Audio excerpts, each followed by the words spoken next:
There is this article from Outside Magazine, and it's a pretty old article. It's from like 2009. It's called Nicholas Kristof's Advice for Saving the World. And it's probably the most popular article he's ever written, at least according to him. And it's kind of become one of the foundational articles for our class and what we teach, because it takes a harsh look at the social science behind like getting your message out and what like the advertising world and what Hollywood is doing right, and what all these different advocacy groups, conservation groups, human rights groups, global health groups, what they're all doing wrong in order to get their message out. How they just keep failing and failing and failing at this kind of thing over and over and over again. So I figured just gonna read the article to you guys today, pausing plenty to give commentary. And if you guys have any comments or any ideas pop into your heads, feel free to post them in chat. So let us dig into the article.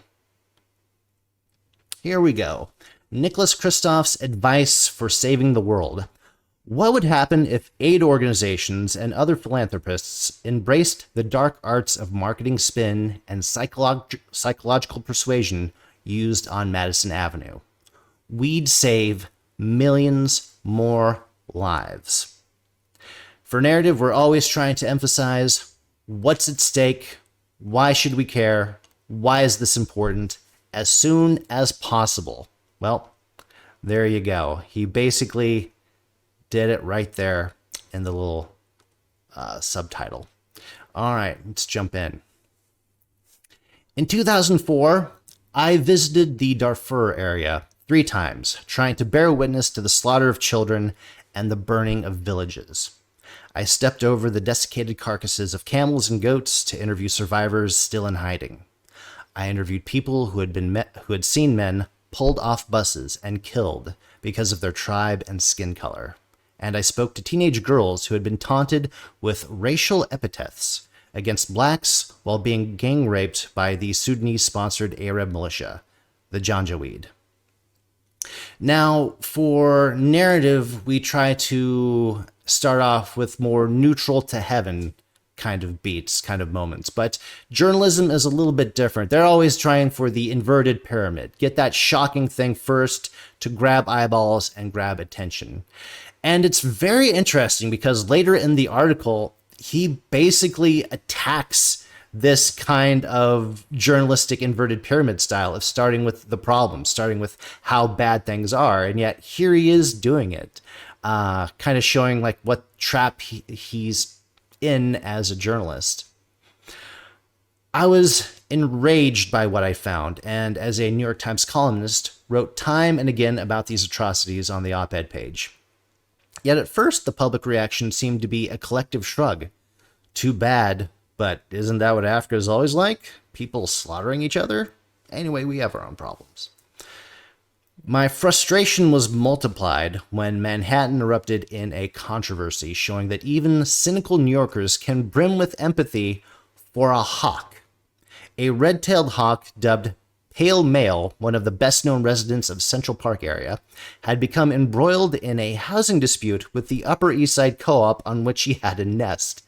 The co-op removed Pall Mall's nest, outraging New Yorkers and generating considerable news coverage. Now, don't get me wrong, I was on Pall Mall's side, but I also dreamed that the plight of people driven from their homes in Darfur or Congo could get the same sympathy as a homeless bird. Clearly, something was wrong with the way I and other humanitarians were approaching Darfur. We talk a lot about, in our class, the power of the singular narrative, the power of the one thing, the one character, the one example that can like stand out from like all the rest. And here we are right here, how this like one singular thing suddenly like eclipses this tirade of horribleness coming from Africa. Now he's going to get into the social psychology about this in a little bit, and it's pretty interesting. So I turned, here we go. So I turned to the field of social psychology, trying to understand how I could craft my writing so that it would generate a response rather than a turned page. Over the last 20 years, there have been many studies that shed light on this question, and increasingly, I've come to believe that those of us who care about human rights and global poverty can do a far better job in our messaging. Like Pepsi, humanitarian causes need savvy marketing. Indeed, they need it far more than a soft drink company. Amen to that. Good people engaging in good causes sometimes feel too pure and sanctified to sink to something as manipulative as marketing. But the result has been that women have been raped when it could have been avoided, and children have died of pneumonia unnecessarily because the stories haven't resonated with the public. So, for God's sake, let's learn how we can connect people to important causes and galvanize a robust public reaction. Amen to that. The recent research in social psychology offers a couple of central lessons. The first is a bit surprising. We intervene not because of stories of desperate circumstances, but when we can be cheered up with positive stories of success and transformation. For example, one experiment found that people are quite willing to pay for a water treatment facility to save 4,500 lives in a refugee camp with 11,000 people in it, but they are much less willing to pay for the same facility to save 4,500 lives when the refugee camp is said to have 250,000 inhabitants. In effect, what matters is saving a high proportion of people, not just a high number of lives. Paul Slovic, a psychology professor at the University of Oregon, who has pioneered this field of research, notes that saving a large proportion of a group is very satisfying, while saving a small proportion seems like a failure, even if its number is high. All this fits in with a large body of research that suggests that people do good things, in part because it feels good. The irony, altruism creates its own selfish reward. Or to put it another way, nobody gains more selfish pleasure than those who act selflessly. This is why, in developing the ABT and developing this narrative structure, we've come across this pattern called the Matthew template. The basic earth and heaven, but hell, therefore action. The heaven is where you project into the future, trying to show people how good things are going to get if everything goes to plan. Trying to make that case as soon as possible. Once people understand that, once you're able to envision that future and articulate it to them, you get converts. Immediately, at the beginning of your narrative, you get people to say, oh my God, this is amazing. So this is what's at stake. This is why I should care about this. But that's not what happens. There's this very interesting phenomenon that happens in our training where Randy and I will get people to understand the importance of projecting into the future, telling us what's at stake, why it's important, why should we care, getting us to understand that, getting them to articulate it so that we understand it. And then they leave the class and they'll come back to us later and that part is all gone. Everything else is still there. The earth, the hell, the action, that's all still there, but the heaven completely evaporates. And I asked Randy about that earlier today. Why? Why are so many people, especially, and I'm sorry to say this, scientists and academics, why are they so bad at being able to project into the future and tell us what will happen? Because if anyone could do it, it would be them. Scientists are supposed to be the experts in their fields. If anyone should be allowed to make an educated guess, it would be you. You scientists, you academics. If anyone could give us an educated guess as to what would happen in the world, what the repercussions would be, what the results would be, how much better things could be, what this could lead to, it would be you. But you don't. Scientists and academics don't. Randy's answer is Well, let me get to Randy's answer. No, let me make an attempt. He thinks that certain people have a too rigid, that's the word I'm looking for, have a too literal of a mindset. And projecting into the future and thinking about how things could be, it's too non-literal. And a lot of academics, especially in STEM fields, aren't trained in like that kind of non-literal, hypothetical, if-then projecting into the future type of thinking. Whereas in the business world, it becomes a little bit more necessary to do that, especially in the advertising world. If you buy our product, then all these great things are going to happen to you. If you invest in my company, then you're going to make this much money and we'll make all these improvements. So there's a little bit more inherent training in like the business world, the marketing world, but not so much in the academic world or STEM world. Now, there are exceptions. Haley Woodworth, who is a new member of our team, she was a double major. She majored in astronomy and rhetoric. She was the first, at her college, she was the first STEM and humanities major, double major in like 10 years. So all the advisors were super excited about that. And she saw the problem, this kind of problem, like immediately when she was working on all of her friends' research papers and helping them improve. How they just didn't lay out the case of what's at stake and why this is important. So Haley, thanks to her kind of double major education, got a little bit more of this non-literal minded thinking like ingrained into her. And I think that's a large part of what we're trying to do in the training. Give people like a more non-literal minded view of the world. Because as much as there is structure behind all this ABT stuff, as much as we like can nail it down into certain distinct parts and each part has its own function, there's still a lot of variability, like when you get down to the fine details. And you have to kind of be a little bit more non-literal with that kind of thing to like kind of feel out what the right level of ultimate or proximate goal is that you're aiming for in the heaven. And for those who haven't had in-depth training in ABT, I'm sure a lot of what I'm saying is gibberish. But I hope that if you just keep listening to this, these streams over time, you'll start to like pick this up and why it's important and why you should care about it. So that was Randy's answer. Non-literal versus literal-mindedness. My answer is a little bit different, and it kind of got sparked when I was over at Vilnius University in Lithuania running these workshops, because this kind of question kind of came up. One professor in the audience said, I've been an and speaker my entire life. And before this workshop, I didn't even know that that was what I was doing or that there was like an alternate way. Like, why is that? Why have I been caught in this and type of speaking? And another professor spoke up and said, well, it's the culture. And I think that's a big part of it.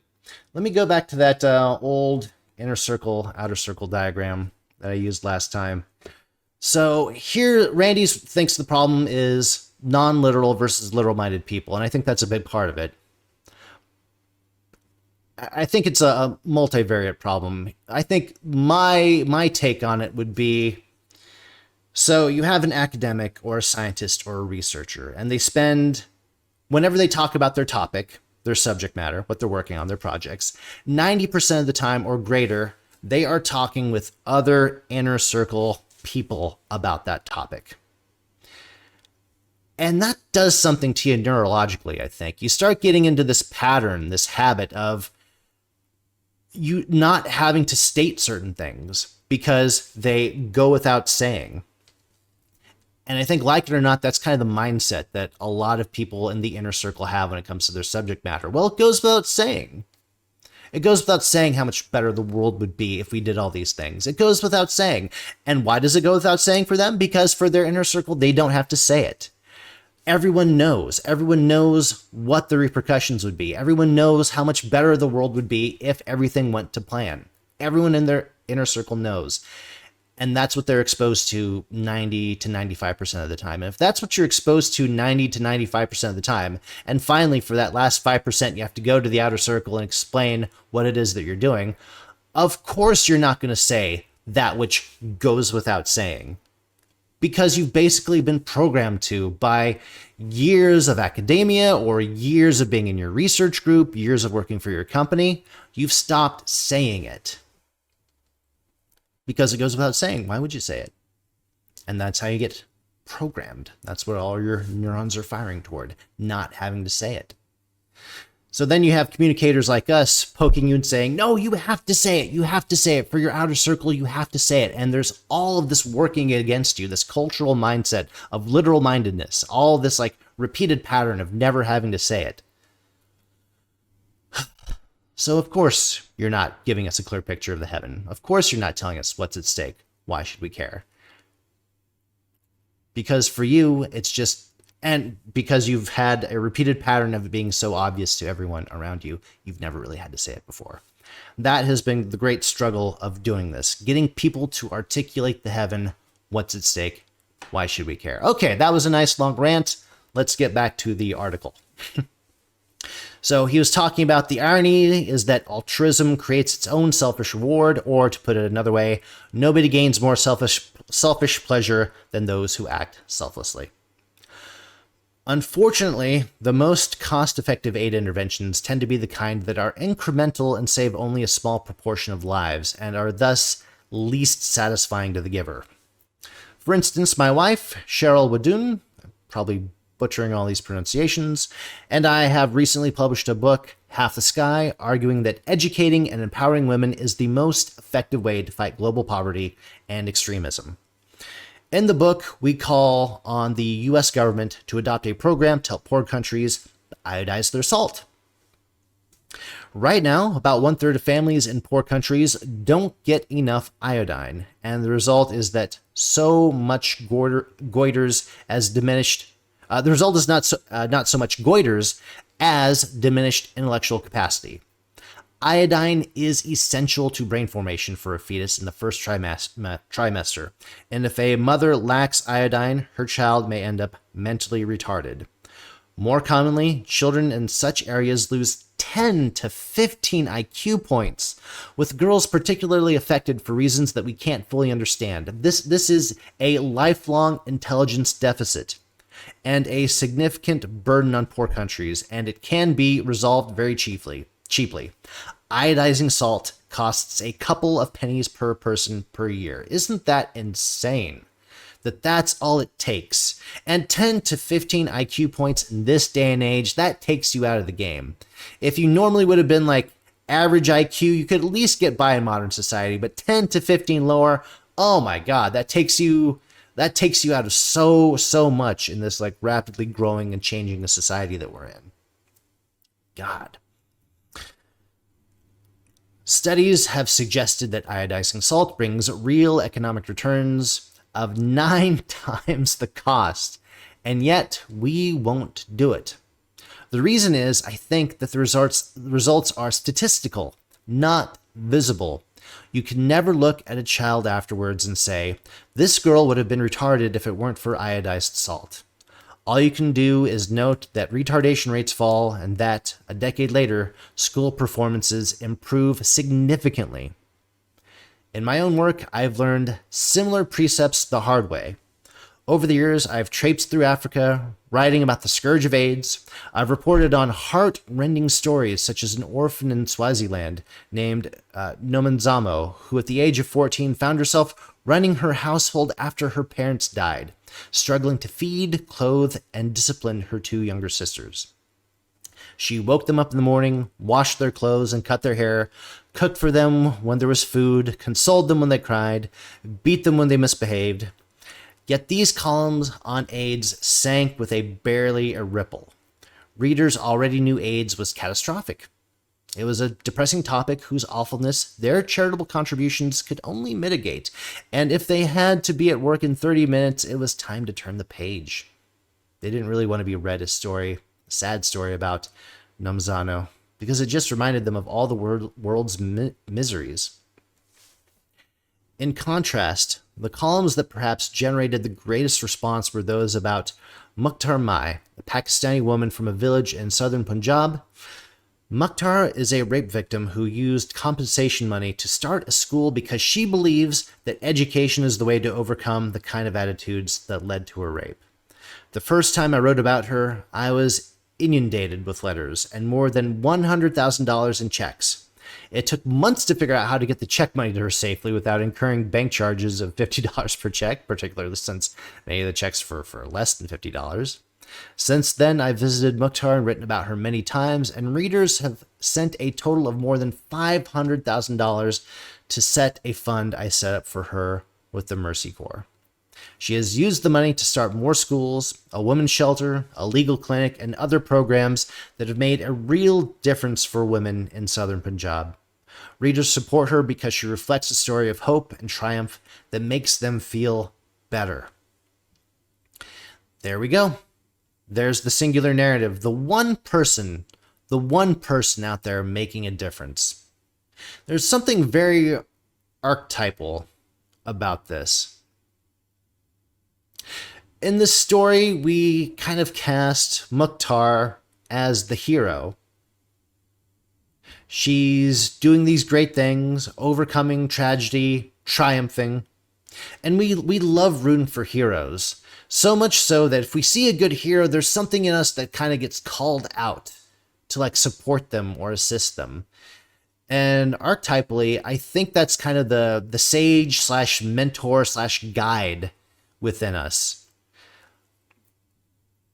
I'm talking about the two roles that like narratives typically have. There's the hero who goes out and saves the world, and then there's the sage character. And the sage character's role is to give the hero the tools or knowledge they need to go out and save the day.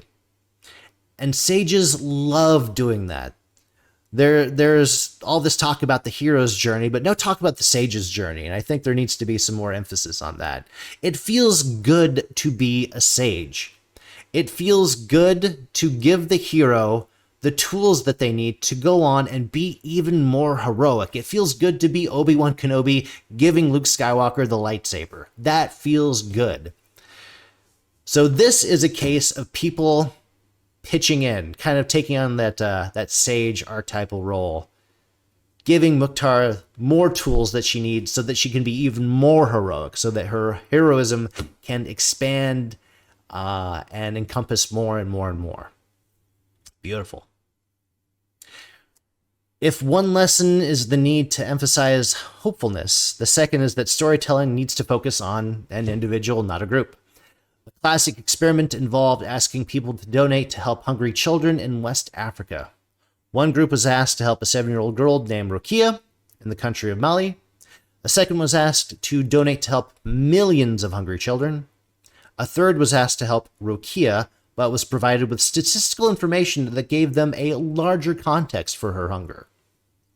Not surprisingly, people donated more than twice as much to help Rokia as to help millions of children. But it turned out that even providing background information on African hunger diminished empathy. So people were much less willing to help Rokia when she represented a broader problem. Donors didn't want to help ease a crisis personified by a child. They just wanted to help one person, and to hell with the crisis. Once again, this kind of goes back to my theory. I think it's kind of the sage within us, the mentor within us that wants to help the hero be the hero. Wants to give them what they need to be the hero. We are overwhelmed by these statistically huge numbers, but when it comes to that one singular case, that's when we step up. As we all vaguely know, one death is a tragedy, 1,000,000 deaths is a statistic. As Mother Teresa said, if I look at the mass, I will never act. If I look at the one, I will. Professor Slovic calls the first reaction psychic numbing. It's a good term. But Slovic wanted to know at what point the number of victims triggers psychic numbing. He set out to find out, and his findings were deeply depressing. In one of Slovic's experiments, people were asked to donate to Rokia, or in other cases, to a similar hungry boy, Mausa. In each case, research subjects were quite willing to help and donated generously either to Rokia or to Moussa. But, here's your ABT dynamic, but when people were asked to donate to Rokia and Moussa together, with their photographs side by side, donations decreased.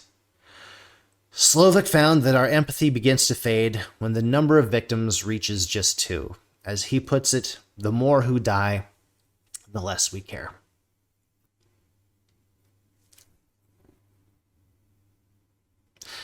So, what we're trying to do here with this ABT and narrative stuff is just kind of learn what the rules of the game are.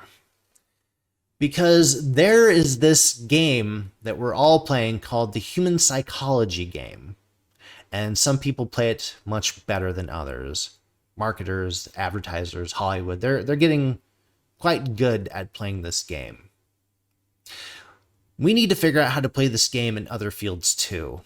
How to lean into it. We have certain constraints in this game. The constraints of attention, the constraints of the fact that we prefer the singular narrative rather than the statistical. And these are the rules. These are the constraints that we have to play the game by. And I think it's now just a matter of leaning into that, accepting that this is just the way things are. Maybe it's not the way things should be, but we don't care right now about the value part of it, the normative part of it. We're just here for the descriptive, what is. There is a game. There is a set number of rules that constrain us in how we can help people across the world, how we can get the message out there, how we can get people to volunteer their time and get excited about helping people. So we should learn those rules and lean into them as quickly as possible. Practical application of these concepts came during the struggle against apartheid in South Africa. The white government there had imprisoned many brave activists, and there was a global campaign focusing on freeing these political prisoners. It never gained traction, however, until the organizers had the idea of refocusing it on an individual and came up with the slogan, "Free Mandela." Once there was a face to the movement, it resonated far more widely and ultimately helped topple apartheid. It's clear that the philanthropic community hasn't absorbed these lessons. When we want to get help, we make logical arguments about the scale of the suffering. 5 million people have died in Congo. We make people feel guilty if they don't help, rather than good if they do. In particular, humanitarians often make poor countries sound like unremittingly tragic hellholes full of starving children with flies in their eyes. That's counterproductive. The challenge is to acknowledge both the desperate needs and also the very real progress in parts of Africa. The prospect of improvement in real people's lives if the help goes forward. Any consumer products company rolling out a brand of toilet paper will agonize over marketing. The messaging will be carefully devised, tested with focus groups, revised based on polling, tested in a particular market, tweaked and tested again. That's them really trying to figure out what the rules are, what's working, what doesn't work. Let's optimize, optimize, optimize. And that's for a product whose launch makes no difference for humanity. In contrast, if an aid group is trying to raise support for a new program that could save many lives, it will often rely on a hodgepodge of guilt and statistics that limit its effectiveness. It's been said that statistics are human beings with the tears dried off. It's a great line. That's precisely the problem. All the psychological research shows that we are moved not by statistics, but by fresh, wet tears with a bit of hope glistening below. Where's the heaven? Where's the heaven? Aid groups are getting savvier, and they are seeing how people want to help particular individuals, not causes. Child sponsorship organizations like Plan USA have always used this device, but the biggest success in recent years has been Kiva.org, I love Kiva, which matches donors online with borrowers in poor countries who need microloans.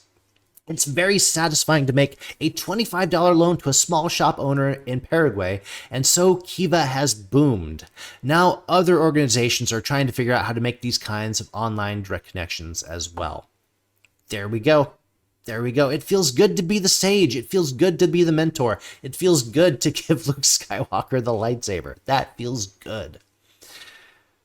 When Oprah Winfrey had Cheryl and me on her show in October to talk about her book, she created a special area on her website to encourage people to contribute to educating and empowering women. Oprah's immediate and correct instinct was to slice and dice aid so that viewers could pay for something tangible, like $7 for textbooks for a needy schoolgirl, $29 for a child's school uniform, or $30 for a year's supply of sanitary pads for a Ugandan schoolgirl who is more likely to drop out without them. She raised $3.5 million in a week. There's another charity that I can think of, Child's Play, run by the guys over at Penny Arcade. They do something very similar for their Child's Play charity donations around every Christmas. They divide it to, so you're not donate. Basically, the charity is to provide sick kids in hospitals with games, board games, video games, anything so they can take their mind off the pain and suffering, even for just a little bit. And what they do is they divide it to, you can donate to individual hospitals, but not only that, you can donate to the individual game that's going to go to that hospital. So it could be an Xbox, it could be Chutes and Ladders, it could be Clue, it could be Legos, it could be any number of things. And the charity has been wildly successful, to say the least. So well done, Penny Arcade, for taking on that model. For my part, over the years, I've learned to focus on individuals in my columns. Sure, I would do my reporting to find out about the general situation, but much of my time would be spent scrambling to find one particular person to build my column around. I learned that readers cared above all about girls, so when I came across a young man with a compelling story, I would apologize and ask him if he knew any girls with similar problems. This is a tough pill for a lot of people to swallow, but once again, this is the is. This is the reality that we live in. It's maybe not the reality that we want to live in, where people care more about stories of girls than of boys, but it just is the is. And if that is the world that we're living in, well, then we have to learn how to deal with that world. I searched for positive, heartwarming accounts of triumph, although in Darfur these were hard to come by. Ultimately, Darfur did catch the public's attention and rise to a place on the global agenda, partly because organizations got better at telling stories of individual Darfuris. Hundreds of thousands of American students and church and temple members joined the Save Darfur movement, protesting, fasting, or otherwise supporting a people halfway around the world who mostly didn't look like them, who belonged to a different religion, and whom they'd never heard of a few years earlier. For me, it was a reminder that emotional connections are possible even with the most remote suffering. Another test case of new marketing approach came as my wife and I were writing Half the Sky. We wanted to call attention to sex trafficking, acid attacks, maternal mortality, yet we knew a focus on such a litany of horrors would go unread. The solution we came up with was to find stories of women who had overcome adversity rather than succumbing to it. This is why in the class, when people say that they're starting a project to do like a new restoration effort or something like that, we ask, well, have there been any similar restoration efforts that worked? Well, yeah. All right, tie it to that. We know that these efforts work. We've seen this before. You too can be part of this great effort that we've seen work time and time and time in the past. We looked for heroes, not victims. We told of gang rape through Mukhtar, for example, who is notable for what she achieved after her rape. We explored sex trafficking through the story of a teenage Cambodian girl who was imprisoned in a Malaysian brothel, but who, after escaping, became a very successful businesswoman with the help of an aid group, American Assistance for Cambodia. So far, this positive approach seems to have worked. Half the Sky became a New York Times bestseller, well done, Nicholas Kristof, and went through several printings before it was 3 weeks old. Young people particularly seem to want to move from reading about problems to addressing them. So we started a website for them, halftheskymovement.org. We're also developing an online video game and television documentary to bring new people to the cause. That is just awesome. Many of you readers travel to developing countries, and you're the ideal marketers for humanitarian causes. But if you're trekking in the Himalayas, come back not with stories of impoverished villages, but rather ones about a particular 12-year-old girl who, if she received just $10 a month, could stay in school. Come back with photos of her, or better, video that you put on a blog or website. Make people feel lucky that they have the opportunity to assist her, so that they'll find helping her every bit as refreshing as, say, drinking a Pepsi. Well done for the plant and payoff there. It's a little narrative trick where you plant something earlier on, and then the idea of Pepsi doing it right, and then pay it off toward the end. Just a brilliant article weaving together the realities of the world we live in with some very harsh truths about how our psychology works. Once again, I think this is all about learning the rules to the game. Learning the rules to this narrative game, learning these rules to how people think, to help them think more clearly, to help empower them to be not just the heroes, but the sages that go out and help other heroes. I think that's all incredibly powerful and important, and I think it's worth all of us trying to pursue.